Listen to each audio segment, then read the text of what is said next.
여러분의 인생 가운데에 어떠한 일이 있어도 우리의 믿음은 하나님이 나와 함께 하시고 하나님이 나를 이끄실 것이고 하나님의 나의 인생에 복을 주실 것이고 끝까지 우리가 믿음 안에서 견디고 하나님이 나와 함께 하심을 믿는다면 반드시 주님은 그 믿음대로 되어지는 놀라운 은혜와 축복이 여러분의 삶 가운데 있게 되어질 줄 믿습니다. 지금 우리가 살고 있는 이 시대는 많은 것들에 대한 위기의 시대가 아닌가 고민을 해봅니다. 여러 가지가 굉장히 큰 위기의 상황이라고 하는 사실이죠. 자다가도 걸어가다가도 또 어떤 일들을 하다가도 그 어떤 일들이 돌발할지 모르는 우리는 그런 위기 속에서 살아가고 있다라고 하는 사실입니다. 그러나 현대인들은 이런 위기, 여러 가지 우리의 인생의 돌발적인 변수 또 오는 여러 가지 위기 속에 살면서도 그 위기를 느끼지 못하고 있다라고 하는 것이 많은 사람들의 문제점이 아닌가 고민을 합니다. 자기 신변에 닥쳐오는 돌발적인 사태에는 우리는 참 민감합니다. 왜냐하면 나에게 이루어졌기 때문에, 어떤 일들이 일어났기 때문에. 그러나 주변에서 일어나고 있는 일들에 대해서는 자기와는 무관하다라고 하는 그러한 생각들을 우리가 가지고 살아가는 경우가 있습니다. 뉴스라든지 방송을 통하여서 우리는 여전히 끔찍한 사고의 소식들을 접하고 있지만 나와는 아무런 상관이 없다라고 생각하면서 살아가고 있다는 것이죠. 이웃의 강도가 들어와서 물건을 훔쳐간다든지 또 사람을 죽여도 나와 직접적인 관계가 없으면 그것을 우리는 쉽게 잊어버린다라고 하는 사실입니다. 그 일이 내게 일어나고서야 우리의 삶에 돌발적으로 일어날 수 있는 수없이 많은 위기가 항상 나의 삶 가운데 있다라고 하는 것을 그때서야 깨닫게 되어진다라는 거예요. 그러나 그때는 이미 늦어버린 때입니다. 왜냐하면 그 위기의 상황들이 내게 실제적으로 이루어졌기 때문이라고 하는 것이죠. 여러분, 우리에게는 언제 어느 때 이러한 위기가 올지 아무도 모릅니다. 사회나 국가도 마찬가지라고 하는 것이죠. 전 세계가 지금 많은 위기 속에서 빠져들어가고 있습니다. 기후의 변화, 근데 기후의 변화라고 하지만 이제는 기후가 재앙이 되어져 버리는 시대에 살고 있어요. 세계의 많은 곳에 기근이 일어나서 지금도 굶주림으로 병듦으로 죽어가는 사람이 너무나도 많이 있어요. 근데 우리는 그것이 너무 멀게 느껴진다라는 거죠. 또 알 수 없는 질병들이 끊임없이 우리들에게 다가옵니다. 우리 삶의 자리로. 요즘은 또 100일이라고 그러나요? 계속 100일 동안 기침한다라고 하는 그것이 전염병처럼 지금 우리 한국 사회의 삽시간에 지금 퍼지고 있어요. 알 수 없는 전염병들이 끊임없이 우리는 그것이 가까이 있다라고 하는 것이죠. 또 지금도 여전히 전쟁 가운데서 많은 사람들이 억울하게 피를 흘리고 죽어가는 그러한 위기의 시대가 오늘 우리가 살아가고 있는 이 세상이라고 하는 거죠. 여러분, 세계의 경제는 어떻습니까? 또 대한민국의 경제는 어떻습니까? 정치 또한 그렇다라고 하는 것입니다. 선진국이 어려운 국가를 때로 지원하고 있지만 자국의 이익이 되지 않는다면 그냥 포기하고 말아버립니다.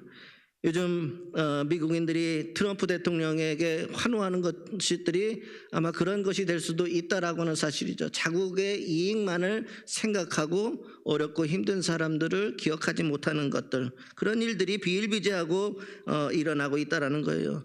또한 세계 역사는 어떻습니까? 자신들이 가지고 있는 이념 또 종교적인 이러한 대립으로 심각한 분쟁이 일어나는 곳도 있고 또 지금도 여전히 일어날 조짐이 보이고 있다라는 거예요. 겉으로는 잘 살고 있는 것처럼 보이고 평안스러운 것처럼 보여지지만 안으로 들어가 보면 막상 너무나도 어렵고 힘든 또 자기 이익을 확대해 나가기 위해서 혈안이 되어져 버린 이 세상에 우리는 지금 여전히 살아가고 있다라고 하는 것입니다.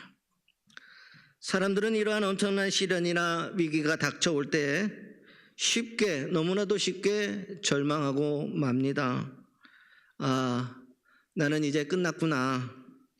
나는 이제 별 소망이 없어. 결국 나는 이렇게 실패하고 마는 것인가라고 우리는 생각을 합니다. 그렇지만 믿음 안에서 살아가는 우리 그리스도인들은, 우리 성도라고 하는 사람들은 육체적으로나 가정적으로나 또한 국가적으로 위기를 당하여도 낙심하거나 절망할 것이 아니라 그때가 바로 하나님께서 우리에게 기도하라라고 하는 기도의 신호임을 우리는 상기해야 된다라는 사실입니다. 여러분, 우리가 어떤 위기에 닥쳤을 때에 주님의 말씀은 걱정해, 염려해, 그래, 안 될 거야 라고 하는 말이 하나도 존재하지 않습니다. 삶을 살아가는데 수없이 많은 일들이 있지만 하나님은 항상 그때마다 말씀하시는 거예요. 하나님이 너와 함께 하신다. 내가 너를 지키리라. 세상 끝날까지 너와 동행할 것이다. 그래서 항상 하나님은 그러면서 나를 부르라, 나를 찾으라, 나에게 나와 기도하라, 간구하라 라고 성경에서는 끊임없이 우리에게 말씀하고 있다는 거예요. 그래서 야고보서 5장 13절에는 이렇게 고백을 합니다. 너희 중에 고난당하는 자가 있느냐? 저는 기도할 것이요 라고 성경에서는 기록하고 있다는 것입니다. 박헌수 목사님이 쓰신 책 중에 전부를 걸어라 라고 하는 책이 있어요. 전부를 걸어라. 요즘 많은 사람들이 읽는 신앙 서적 중에 하나인데 책 제목은 전부를 걸어라 라고 하는데 거기에 이런 글이 나옵니다. 기도에 대한 글이 나오는데 연단이 시작되면 기도로 버텨야 합니다. 그 책의 내용입니다. 연단이 시작되면 기도로 버텨야 된다는 거예요. 기도하지 않으면 우리가 견디고 버틸 수가 없다는 거예요. 오히려 위기가 오고 연단이 찾아오면 우리는 기도해야 된다는 거예요. 기도해야만 견딜 수 있고 이길 수 있기 때문에. 그래서 연단이 시작되면 기도로 버텨야 합니다. 기도의 무기를 내려놓아서는 안 됩니다. 그 시기를 기도로 버텨내면 하나님의 역사가 시작됩니다. 기도는 하나님의 보급선입니다. 아무리 강한 군대도 후방에 지원이 없고 보급로가 막히면 더 이상 전쟁을 할 수가 없습니다.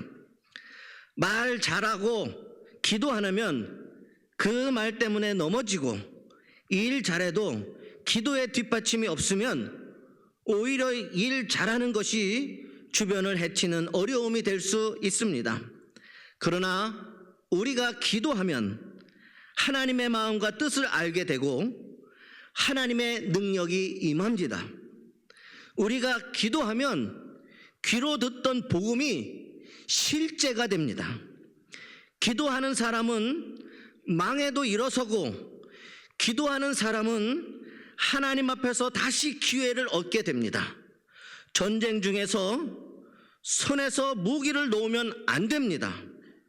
기도의 무기를 내려놓아서는 안 됩니다. 기억하세요. 연단이 시작되면, 위기가 오면 기도로 버텨야 합니다. 기도의 무기를 내려놓아서는 안 됩니다. 그 시기를 기도로 버텨내면 하나님의 역사가 시작됩니다 라고 하는 글이 나옵니다. 여러분, 누가복음 9장에 보면 예수님께서 변화산에 기도하러 올라가시고 변화되어지는 이적을 보이시고 이제 내려오십니다. 제자들이 귀신 들린 아이를 고치지 못하고 예수님이 내려와 보니까 당황하고 있는 모습을 발견하게 되어졌습니다. 누가복음 9장 37절에서 40절 말씀은 이렇습니다. 이튿날 산에서 내려오시니 큰 무리가 맞을세 무리 중에 한 사람이 소리질러 가로되 선생님이여 청컨대 내 아들을 돌아보아 주옵소서. 이는데 외아들입니다. 귀신이 저를 잡아서 졸지에 부르짖게 하고 경련을 일으켜 거품을 흘리게 하며 심히 상하게 하고야 겨우 떠나가나이다. 당신의 제자들에게 내어 쫓아주기를 구하였으나 저희가 능히 못하더이다라고 기록하고 있어요. 말씀 속에 보면 상황은 이렇습니다. 이 아이의 가정에는 큰 위기를 지금 당하고 있다라고 하는 사실이에요. 아이의 병을 낫게 하려고 여러 가지 방법을 다 강구해 보았으나 해결하지 못했습니다. 결국에 예수님을 찾게 되었습니다. 여러분, 그 가정의 위기 속에서 왜 예수님을 찾았습니까? 세상의 많은 일들을 다 해보았을 것이에요. 의사들을 만났을 것이고 병원을 찾아갔을 것이고 좋다는 것은 다 해보았을 것입니다. 그 외아들인 그 아들을 살리기 위해서 세상에 살 수 있는 모든 방법은 다 써봤다는 이야기입니다. 그런데 거기에서 결코 자신의 아들을 구할 수가 없었다라는 것이에요. 그래서 그는 결국에는 예수님을 찾게 됐습니다. 근데 중요한 것이 뭐냐? 왜 그들이 예수님을 찾았냐라고 하는 것입니다. 우리가 믿는 예수님께서는 어떤 고통도 해결해 주실 수 있는 능력의 하나님이시기 때문이라고 하는 것입니다. 세상 그 어디에서도 해결되지 않는다 할지라도 예수님 주님께서는 어떠한 고통도 해결해 주실 수 있기 때문이었다라는 거예요. 여러분, 예수님의 제자들은 이 아이를 어떻게 할 수가 없었습니다.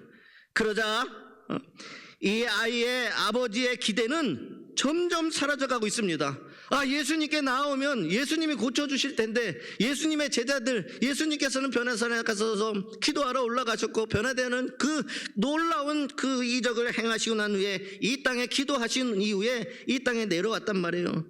그래서 이제 제자들에게라도 이제 이 아이를 이제 부탁을 했는데 점점 제자들을 통하여서는 아버지의 기대는 사라져가고 있을 때였습니다. 그는 위기 속에서 마지막 지푸라기라도 짚는 심정으로 예수님께 부탁을 드립니다. 마지막 지푸라기를 짚는 심정으로요. 예수님의 제자들이 그렇게 기도하고 그렇게 그것을 고쳐보려고 애쓰고 힘썼지만 안 되었다라는 거예요. 그 마음 가운데에 저는 그렇게 생각이 들어요. 확실한 믿음이 아니라 이제 그에게 소망은 점점점 사라지고 있는 순간에 예수님께서 오셨다라는 거예요. 그래서 마지막 그 인생의 그 꺼져가는 그 사라져가는 기대가 있었지만 그럼에도 불구하고 마지막으로 한번 지푸라기를 짚는 심정, 그 심정을 가지고 예수님께 부탁을 드립니다. 그래서 그의 고백은 이와 같습니다. 마가복음 9장 22절에 이런 고백을 해요. 무엇을 하실 수 있거든 우리를 불쌍히 여기사 도와주소서라고 이렇게 고백을 합니다. 정말 이가 이야기하는 것은 예수님을 찾으면 이 문제가 해결되어질 줄 알고 찾아와서 나왔었는데, 그러나 그것이 되어지지 않는 상황들을 보면서, 제자들을 보면서 그의 기대는 사라졌어요. 그래서 예수님이 왔을 때 이 사람에는 어떤 큰 기대를 하고 있던 것이 아니라 마지막 지푸라기 심라도 짚고 살려고 했던 그것을 가지고 예수님 앞에 고백을 한 거예요. 그래서 예수님한테 고백할 때 뭐냐? 무엇을 할 수 있거든 우리를 불쌍히 여기사 도와주었어. 그때 주님께서, 아마 우리 그리스도인들이 성경에서 말씀을 찾아서 좋아하는 말씀을 찾으려면 이 말씀을 가장 좋아하고 있을 거예요. 그때 주님께서 하신 말씀이 이거예요. 할 수 있거든이 무슨 말이냐? 믿는 자에게는 능치 못함이 없느니라. 이렇게 말씀하시고 이 아이를 고쳐주십니다. 할 수 있거든이 무슨 말이냐? 여러분, 우리 그리스도인들은 위기 속에서 믿음으로 주님께 나와야 합니다. 믿음은 모든 것을 다 이룰 수 있기 때문입니다. 많은 사람들은 위기가 닥쳐오면 어떻게 헤어날까 하고 고심을 하고 낙심합니다. 그러나 성도는 삶의 어떤 위기가 올 때에 예수 그리스도를 믿고 나아가 기도해야 한다라고 하는 것입니다. 제자들이 예수님께 이 아이의 귀신 들린 것을 어떻게 쫓아낼 수 있었느냐고 이는 묻습니다. 제자들, 주님, 왜 우리는 안 됩니까? 라고 묻는 거예요. 어떻게 해야 우리도 그 아이의 그 병을 고쳐낼 수 있습니까? 우리는 어찌하여 그 귀신을 능히 쫓아내지 못하였습니까? 하고 이제 묻습니다. 그때 주님께서 말씀하십니다. 기도 외에 다른 것으로는 이런 유가 나갈 수 없느니라 이렇게 말씀하셨어요. 주님은 오늘 이 기적의 현장에서 두 가지의 말씀을 하고 계세요. 믿는 자에게는 어떠한 것이든지 간에 능치 못함이 없음을 믿고 살아야 된다는 것과 그것을 믿는다면 믿음으로 나와 하나님 앞에 기도해야 된다는 거예요. 마태복음 14장 22절 이하에 오늘 본문 말씀에 나오는 이하에 보면 제자들이 예수님보다 앞서 배를 타고서 갈릴리 바다를 건너가다 풍랑을 만나는 장면이 나옵니다. 풍랑으로 인하여서 죽음의 위기에 처한 제자들에게 예수님께서는 물 위로 걸어 오십니다. 그리고 두려움에 떨고 있는 제자들을 위로하시고 바다를 잔잔케 하셨습니다. 우리의 인생은 마치 바다를 항해하는 것과 같습니다. 이 세상은 여전히 우리가 안심할 수가 없습니다. 때로 잔잔한 바다였지만 언제 우리의 인생의 바다에 풍랑이 일어날지 어느 때 어떤 위기가 당할지 모르는 것이 오늘 여러분과 저의 인생의 배인 것입니다. 그러나 분명한 것은 우리가 이러한 위험에 있을 때에 세상의 풍랑에 시달려 죽을 것 같을 때에 우리 주님은 그것을 알고 우리를 도와주시러 오신다라고 하는 사실이 정말 중요하다는 거예요. 그 순간 오늘 말씀에도 보면 그렇게 풍랑이 일어서 죽을 것 같은 그 위기 속에서 이들은 먼저 주님을 찾았던 것이 아니라는 거예요. 이들은 단지 위기 속에서 살려고 바둥치고 있던 그때에 우리 주님은 그들이 겪고 있는 그 인생의 풍랑, 그 죽음의 풍랑을 주님은 알고 계셨고 주님은 알고 계셨기에 무리를 걸어서 그들을 도와주시러 오셨고 결국 풍랑을 잔잔케 하셨다라고 하는 사실입니다. 여러분, 똑같은 말씀이 마가복음 6장 48절에 보면 이렇게 기록되어져 있습니다. 오늘 말씀 똑같은 것이 뭐냐면 바람이 거스림으로 제자들이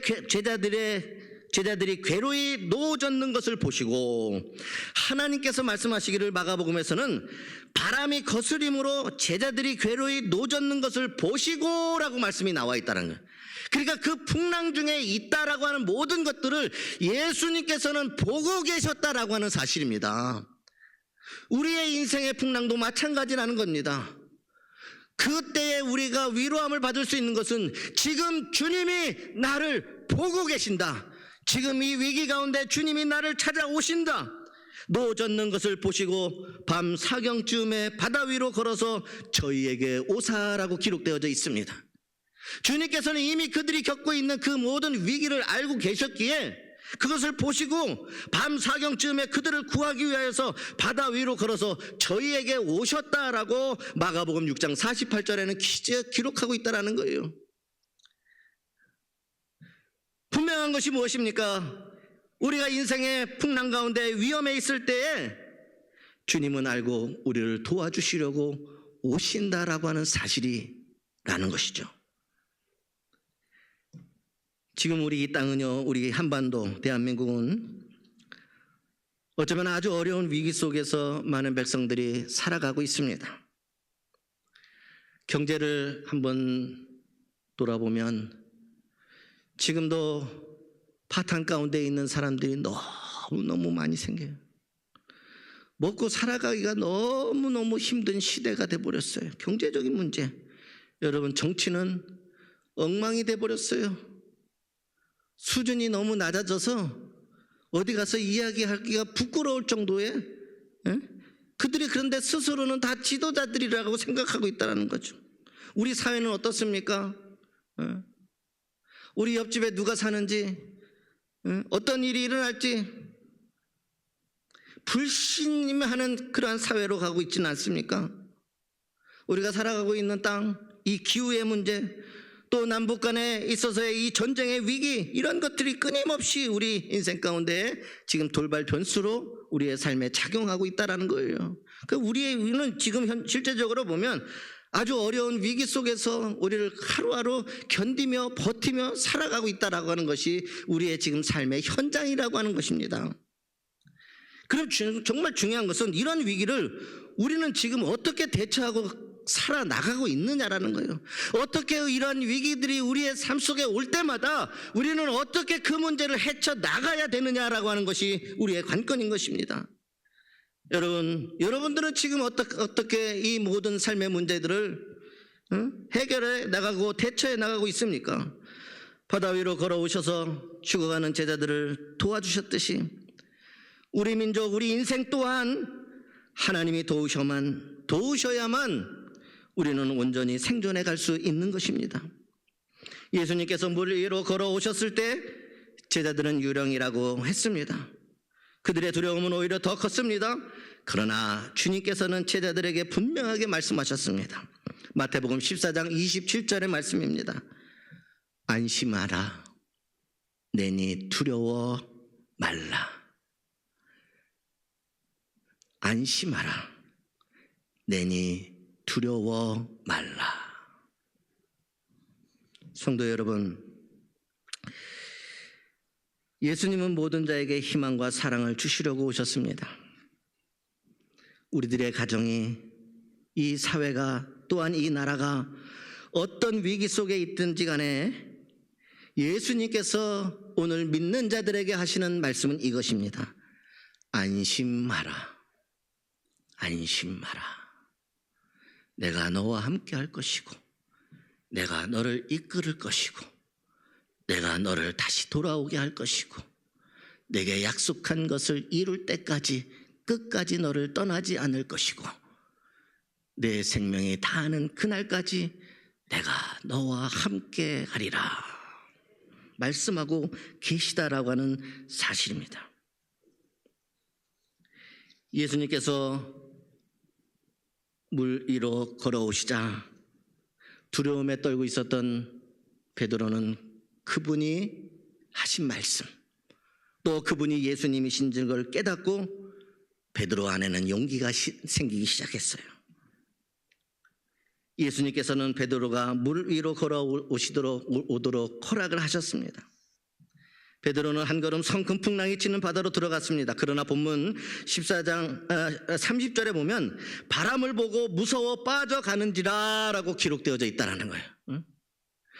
믿음으로 용기를 내서 예수님 앞으로 나아갈 때는 그도 예수님과 같이 물 위를 걷게 되어지는 놀라운 기적과 같은 일들이 일어나게 되어졌습니다. 그러나 한순간 바람을 보고 그는 무서워지기 시작을 했어요. 무서워지기 시작하는 순간 그는 그 바다에 빠져 들어가고 말았던 것입니다.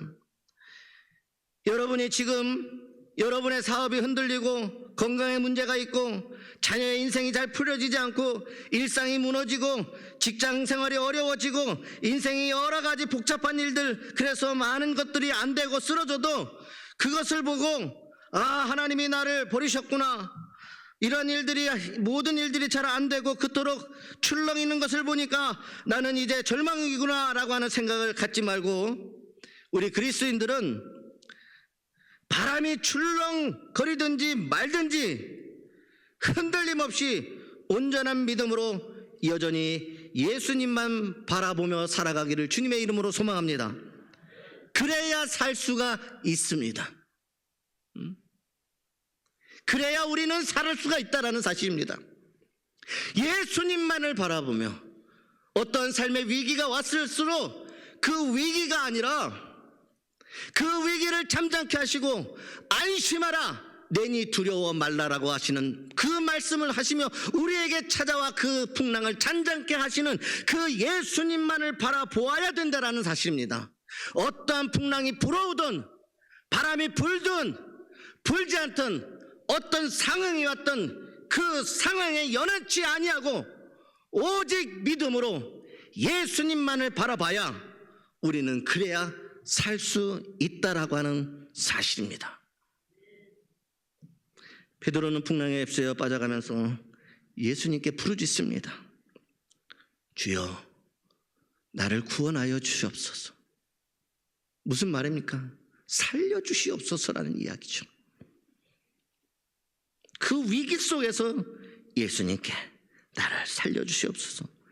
여러분, 마태복음 9장에 보면 소경 하나가 예수님이 지나가시는 길목에서 소리치며 예수님을 부릅니다. 다윗의 자손 예수여, 나를 불쌍히 여기소서 하면서 큰 소리로 부르짖기 시작을 했습니다. 그때 예수님과 함께 가던 제자들은 그 소경의 그 외침을 잠잠하라라고 아마 그의 입술을 막았을 수도 있었습니다. 그러나 예수님은 그 소경의 간절한 부르짖음을 들으셨습니다. 그리고 마태복음 9장 28절에 이러한 말씀을 하십니다. 이 소경에게 뭐라고 말씀하시느냐? 내가 능히 이 일을 할 줄을 믿느냐라고 예수님께서 말씀하셔요. 치료받기를 원하느냐, 뭐 어떻게 할 것이냐, 이런 것이 아니에요. 나를 불쌍히 여기소서라고 하는 말이 무엇입니까? 나를 구원하여 주시옵소서, 나를 살려 주시옵소서, 내 문제를 해결해 주시옵소서. 주님 앞에 이렇게 외칠 때에 주님이 물어본 것은 다른 것이 아니에요. 내가 능히 이 일을 할 줄을 내가 지금 믿고 있느냐라고 주님께서 물으셔요. 능히 그 일을 주님이 하실 수 있는 것을 너 지금 믿어! 이렇게 묻고 있는 거예요. 주님은 이 인생의 이 문제를 해결하실 주실 때에도 다른 것이 아니라 믿음을 물어봐요. 믿음을. 이 일이 나를 통하여 이루어질 것을, 그렇게 해주실 수 있을 것을 내가 지금 믿느냐라고 예수님이 물으시되 이 소경이 엄청난 대답을 합니다. 그러하오이다. 그러하오이다. 주님 믿습니다. 주님이시면 하실 수 있습니다. 그러합니다, 주님. 그러니 내가 오늘 여기에서 세상에 누가 뭐라고 해도 나는 주의 이름을 부르고 믿음으로 주님 앞에 나아갑니다. 주여, 나를 불쌍히 여겨주시옵소서. 풍랑 가운데 나를 잠잠케 하여 주시옵소서. 위기 가운데 나를 건져주시옵소서. 주님은 그때 너 어떤 위기야, 너 어떤 문제야, 너 어떻게 해줄까, 이것을 말씀하신 것이 아니라 이 일을, 내가 능히 이 일을 할 줄을 믿느냐라고 물어본다는 거예요. 그때 그의 대답은 너무나도 놀라운 믿음의 고백이에요. 그러합니다. 세상 그 어느 곳에서도 내 이 눈먼 것을 고치지 못했지만 주님이면 하실 수 있습니다. 내가 믿습니다. 예수님은 그때 그의 눈을 만지시며 이렇게 이야기합니다. 너의 믿음대로 되라. 너의 믿음대로 되라. 고쳤다, 병들었던 것을 어떻게 했다, 아무 말씀하지 않았어요. 믿음이 있으면 당연히 그 일이 일어날 것을 주님께서 말씀하셨다라는 거예요. 너의 믿음대로 되라. 너의 믿음대로 되라. 오늘도 똑같습니다. 인생의 위기와 수없이 많은 어려운 가운데에 주님은 우리에게 물어요. 내가 이 일을 할 줄을 네가 믿느냐? 너 마음 아프지? 그 위로할 것을 내가 그것을 할 것을 믿느냐? 내 몸뚱아리 너무 힘들고 지쳤지? 너무 아픈데 고쳐질 방법도 없지? 물은 거예요. 주님은 이 일을 내가 할지 너희가 믿느냐? 여러분, 자녀들의 인생을 놓고 기도할 때에 수없이 많은 변수들이 있는 그 상황 속에서 뭔가 열심히 노력했는데 잘 되어지지 않고 잘 풀려지지 않을 때 주님은 우리에게 묻습니다. 너의 자녀들의 인생이 잘 될 것을, 내가 그렇게 할 것을 내가 믿느냐? 그리고 주님은 거기에 답을 주시는데, 그래? 네가 믿느냐? 그럼 믿음대로 될 것이야. 믿음대로 될 것이야. 응? 그러니 이 믿음이 얼마나 중요한 것입니까? 소경을 눈뜨게 한 것은 그의 외침이 아닙니다. 그의 믿음이었습니다. 인생의 위기 속에 우리는 수없이 많이 외칩니다. 그러나 그 외침이 아니라 그 문제를 해결할 수 있는 것은 지금 여러분들이 가지고 있는 믿음이라는 거예요. 우리 가정이 잘 될 것을 믿고, 내 자녀가 잘 될 것을 믿고, 내 육신의 건강이 잘 될 것을 믿고, 우리 사업이 얼마나 풍랑 가운데 있다 할지라도 주님이 하시면 잘 될 것을 믿고, 그 믿음을 가지고 주님은 그 믿음대로 되는 거예요. 내게 없으면 아무리 내가 나아가도 없는 것을 가지고 주님은 이루실 수 없다라는 겁니다. 여러분, 이 믿음이라고 하는 것은요, 우리의 영혼을 구원할 뿐만 아니라 더 나아가서 우리의 인생을 송두리째 바꿔놓을 수 있는 능력이 있어요. 우리의 삶을 송두리째 변화시킬 수 있는 힘이 믿음 안에 있다는 거예요. 믿음이라고 하는 것은 단지 구원받고 영원히 구원받는 것으로 끝나는 것이 아니라 우리 인생 자체, 우리 존재 자체, 우리가 하는 모든 일들을 송두리째 바꿔놓을 수 있는 하나님의 능력이 믿음이라는 것에 담겨져 있다는 겁니다. 우리의 삶은 얼마든지 변화되어집니다. 응? 여러분, 주님의 말씀이 전파되는 곳마다요, 모든 질병이 치유되는, 모든 문제가 해결되어지는 역사가 일어났습니다. 주의 말씀이 선포되어지는 자들 될 때마다 그것을 믿는 자들에게 그와 같은 놀라운 역사들이 끊임없이 일어났다라고 하는 사실입니다. 누가복음 9장 1절에 보면 예수님께서 제자들을 보내시면서 이렇게 하십니다. 모든 귀신을 제어하며 병을 고치는 능력과 권세를 주시고 하나님의 나라를 전파하며 앓는 자들을 고치게 하려고 내어 보내시며, 이렇게 말씀하고 있어요. 여러분, 교회는 그리스도의 제자된 사람들이 모여서 함께 주님을 믿고 고백하며 나아가는 곳이 교회입니다. 우리 모두는 다 예수 그리스도를 믿음으로 말미암아 주님의 제자들이 됐다는 거예요.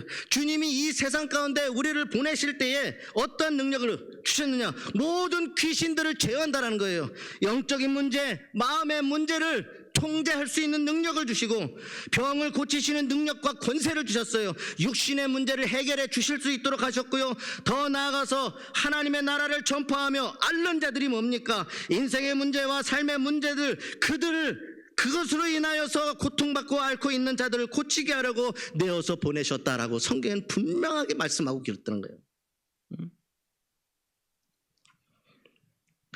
하나님께서는 오늘날 믿음의 사람들, 주님의 제자들, 교회를 통하여 모든 위기로부터 자유를 보장하고 계시다라는 것입니다. 우리의 믿음과 우리가 드리는 기도를 통하여 하나님의 능력은 역사하게 되어지는 것입니다. 베드로가 빠져들어가면서 구원해달라고 소리치자 주님이 즉시 손을 내밀어 베드로를 붙잡아 주셨습니다. 오늘 이 말씀을 우리가 붙잡는 거예요. 베드로가 주님에게 구원해달라고 소리쳤을 때 주님이 하신 것이 무엇입니까? 즉시 손을 내밀어서 베드로를 붙잡아 주셨다라는 겁니다. 오늘 나도 나의 믿음은 무엇을 붙잡느냐? 주님이 즉시 손을 내밀어 오늘 나를, 나의 삶을, 내 인생을, 내 일상을, 내 모든 것들을 붙잡아 주실 줄 믿습니다. 결국 베드로는 구원을 받았습니다. 예수님께서 베드로에게 말씀하십니다. 믿음이 적은 자여 왜 의심하였느냐. 베드로야, 네가 그 위기와 문제 속에서 왜 빠져 들어갔는지 아느냐? 다른 게 아니야.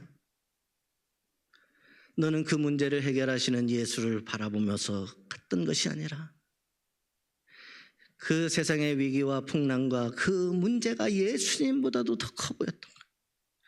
그것을 바라보고 두려움에 떨기 시작하고 빠져들기 시작했어요. 그 이유가 어디에 있었느냐? 믿음이 적은 자여 라고 했던 거예요. 그의 믿음이, 그러니까 믿음대로 됐어요. 믿음이 적은 자에게는 그 적은 믿음 때문에 위기 속에 빠져 들어갔다라는 거예요. 왜 의심을 하느냐? 그러므로 우리 그리스도인들은, 믿음의 사람들은 여러분 잘 기억하고 살 수 있기를 바랍니다. 어떤 위기가 닥쳐와도 의심하면 안 됩니다. 어떤 위기와 어떤 문제가 발생해도 하나님의 능력을 의심하면 안 된다는 거예요. 왜냐하면 하나님의 능력은 믿는 자에게만 역사하시는 것입니다. 아무에게나 하나님의 능력이 나타나는 것이 아니라는 거예요. 가만히 있는데 하나님이 역사하셨다가 아닙니다. 하나님의 이 놀라운 능력은요, 성경의 기록에 보면 믿는 자들에게만 역사했다라는 것입니다. 믿음의 고백을 한 자들에게는 반드시 믿음의 고백대로 되어지는 놀라운 일들이 그들의 인생 가운데, 인생의 위기 가운데 고침과 상함의 치유함과 모든 문제들이 해결되어졌다라고 하는 사실입니다. 잊지 마십시오.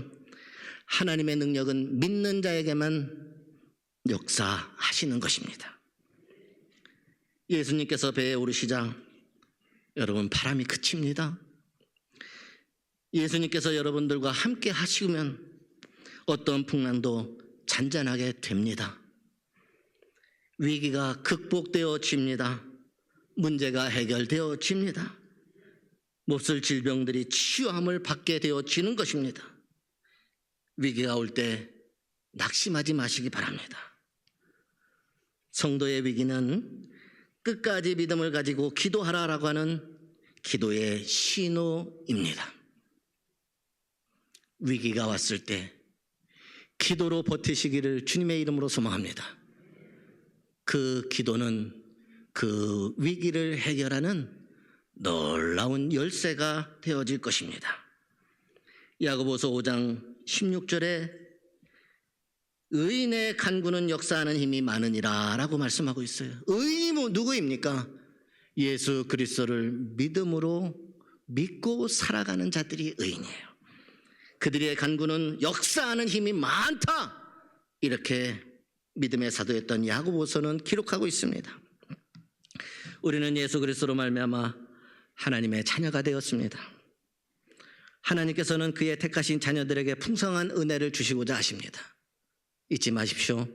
우리가 인생의 위기에 있을 때, 그래서 아무것도 우리가 보여지지 않는 그 상황 속에서 우리 주님은 아시고 우리를 찾아오신다라는 것, 또한 우리가 믿음이 연약해서 그 위기에 빠져갈 때 주님을 바라보며 주님을 찾으면 즉시 주님은 그 손을 붙잡아 구원하여 주실 줄 믿습니다.